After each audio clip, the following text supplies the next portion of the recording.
Today I'll be performing the triple axe challenge. We'll put the low end, medium and high end axes to the test, doing cutting and splitting, and you might be surprised with the conclusion I came to.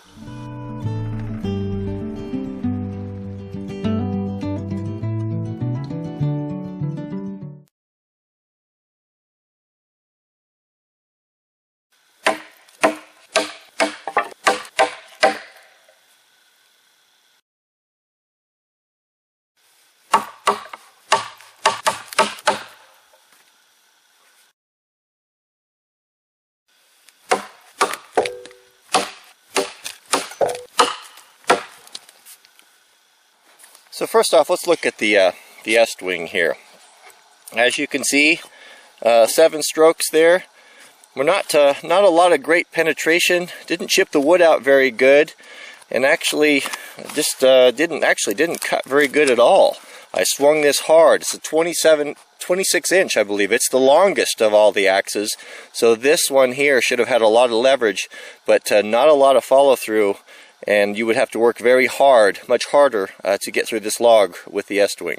Here we have the Gransfors Bruks. Yeah, this is a little bit smaller axe. The large forest axe would be a better comparison between these two, but but I think it's still valid because it shows us, what can we expect from the tools, because the decision on the axes is probably going to be between this size and the 24 inch, like the hunter's axe from Autine and John Neiman.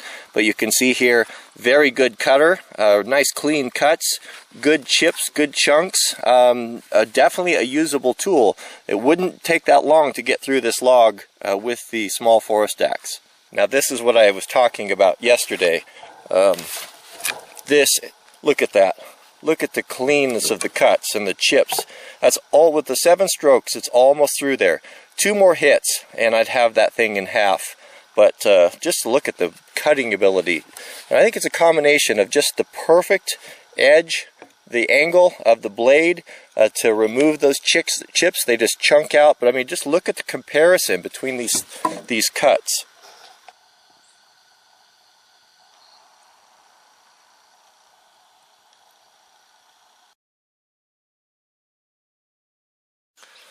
So let's move on to the splitting test. I've got 6 pieces here, all from the same tree, reasonable size, and have the same amount of knots in them. Each axe is going to split 2 pieces. So let's see how they stack up.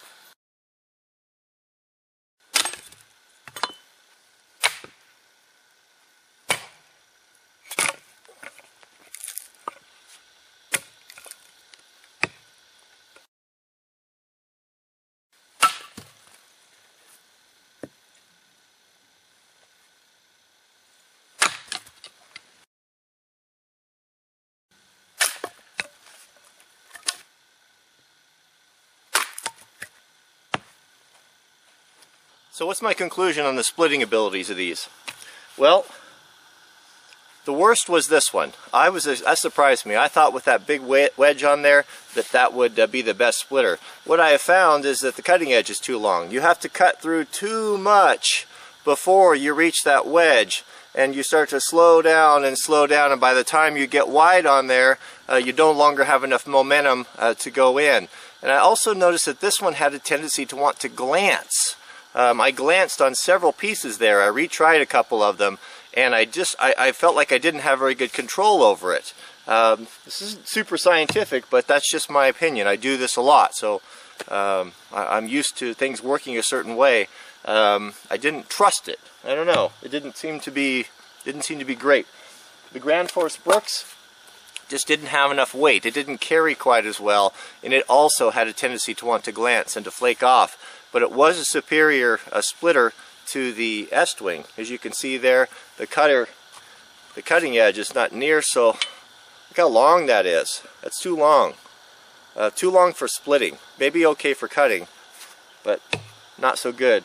The one that I didn't have to go back through and retry and do things with, maybe it was the luck of the draw, maybe it was the logs. They all look very similar here. Actually, one of the bigger ones I used on the Autine axe was 1 cut, 1 split. Here's the first piece. It just split. The axe went right into the stump. The second one, easy. 1 piece, 1 split, went into the stump. It bit. It split immediately. it was hands down, I mean, it shocked me, the difference.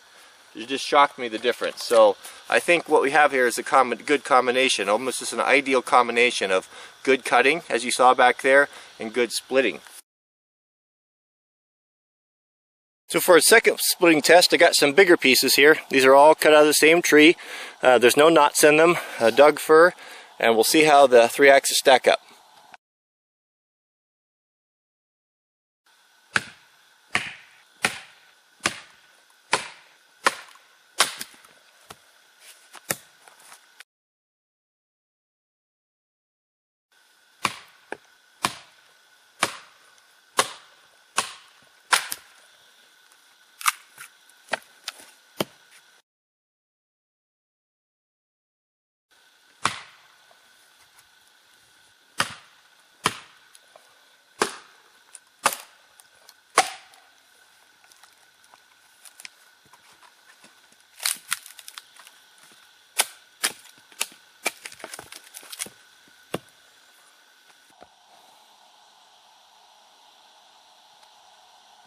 So our final test is going to be the triple tree cut.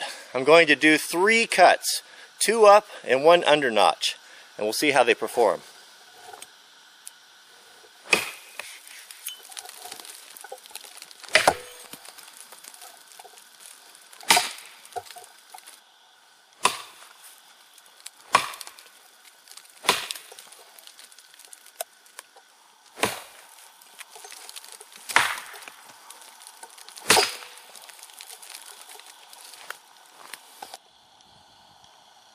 As you can see, the Estwing, good cut, decent penetration there.